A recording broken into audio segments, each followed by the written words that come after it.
Interesting conversation at the Albert Schweitzer House this evening, organized by the VIDC with a few activists and people from civil society talking about different subjects around activism. It was interesting to see where the conversation went, starting from activism and what it is to problems concerning the global effect of climate change, the pillaging of resources, war, of course, and all the consequences that brings with it, displacement of people.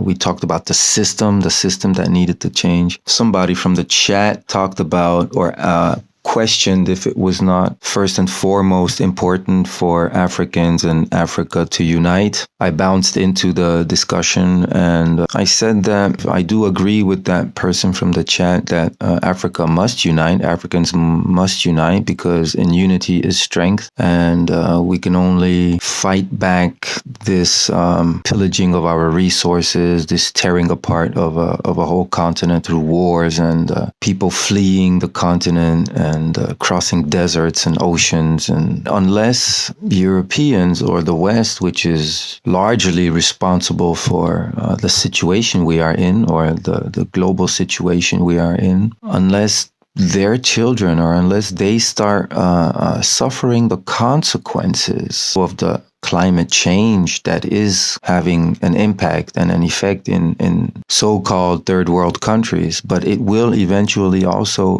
affect Europe. And when their children start to die, I think that's when people are going to wake up and do something about it. And until then, it's up to activists and activism and artivism to move things.